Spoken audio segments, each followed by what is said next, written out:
રાજ્યમાં હેલ્મેટનો નિયમ ફરજિયાત બનાવવામાં આવ્યો છે, પરંતુ વીરપુર તાલુકાના ભાટપુર ગામના જુજારસિંહ માટે આ નિયમે મૂંઝવણ વધારી દીધી છે.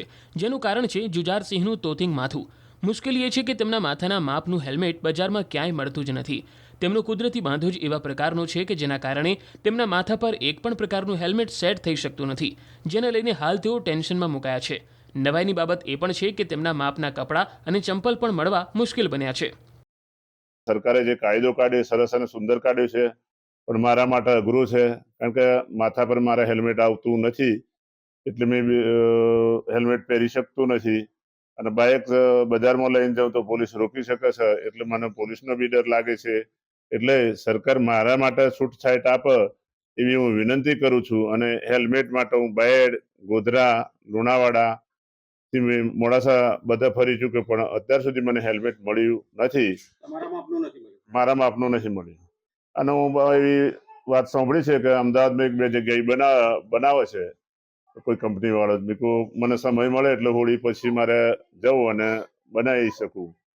અને આટલા દૂરથી મારે બસમાં જવું એ પણ મુશ્કેલી છે. એક તો આપણે જોયું ના હોય ને બધું ગોતવું પડે અને ફરવું પડે, એટલે બધું ખર્ચો વધી જાય ને બધું. કદાચ 1000 રૂપિયાનું હેલ્મેટ આવે તો 2-3 હજાર બીજો ખર્ચો વધી જાય, એટલે ખર્ચો મને મોંઘો પડે છે, કારણ કે આપણી બીજી સાઈડ બિઝનેસ આવક નથી, એટલે બધું વિચારીને ચાલવું પડે. સમસ્યા કેવી પડે છે? સમસ્યા મને હેલ્મેટની બી પડે સાહેબ, કપડાની સમસ્યા છે, મારા ચંપલ મને કોઈ જગ્યાએ મળતા નથી. હું રાજસ્થાનમાં દરેક સ્થળ ઉપર ફરી ચૂક્યો, પણ મને એ રાજસ્થાનની અંદર પણ મને ચંપલ બી નહીં મળતા. ગુજરાતમાં કોઈ બનાવતો નથી. મારો વીરપુર તાલુકાની અંદર એક મોજીભાઈ છે મારો મિત્ર, એ બનાવી શકે, બીજો કોઈ બનાવી શકતો નથી. કેટલી જગ્યાએ ફર્યા છો હેલ્મેટ માટે અને ચપ્પલ માટે? હેલ્મેટ માટે તો ગોધરા, લુણાવાડા અને વીરપુર, કપડવંજ અને બાયડ, મોડાસા.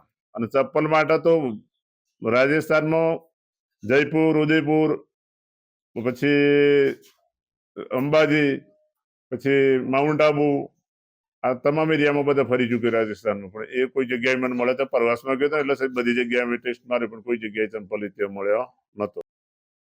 ઉલ્લેખનીય છે કે તાજેતરમાં જ હાઈકોર્ટે ટિપ્પણી કર્યા બાદ રાજ્યભરમાં ટ્રાફિક પોલીસ એક્શનમાં આવી અને હેલ્મેટના કાયદાનું કડક રીતે પાલન કરાવી રહી છે. પરંતુ ભાટપુર પંથકમાં ખલી તરીકેની ઓળખ ધરાવતા જુજારસિંહ બારૈયાના માથાની સાઇઝનું હેલ્મેટ મળવું પેચીદો પ્રશ્ન બની ગયો છે, જેને લઈને તેમણે અત્યાર સુધીમાં 4 વખત તો દંડ પણ ભર્યો છે. ત્યારે તેમની વિનંતી છે કે તે સરકાર દ્વારા તેમને હેલ્મેટના કાયદામાંથી જ્યાં સુધી તેમના માથાની સાઇઝનું હેલ્મેટ ન મળે ત્યાં સુધી મુક્તિ આપવામાં આવે. સરકારને તો એટલું કહેવા માંગુ છું કે સરકારે આજ દિન સુધી મારું હેલ્મેટ નથી આવ્યું, કદાચ ના આવી શકે, કંઈક બનાવવાળો કદાચ મળે તો આપણે લઈ શકશું, પણ જ્યાં સુધી મારું હેલ્મેટ મને ના મળી શકે ત્યાં સુધી સરકાર, હું કંઈક બાઇક લઈને ફરું તો મને કંઈ પોલીસ રોકી ના શકે. એટલી વિનંતી કરું હું સરકારને. સરકારે જે કાયદો તો બનાવે સરસ અને સુંદર બનાવે, બધા માટે ફાયદાકારક છે, પણ મારે એકલા નુકસાનકારક છે. હેલ્મેટ નથી આવતું. હેલ્મેટ નથી આવતું એટલે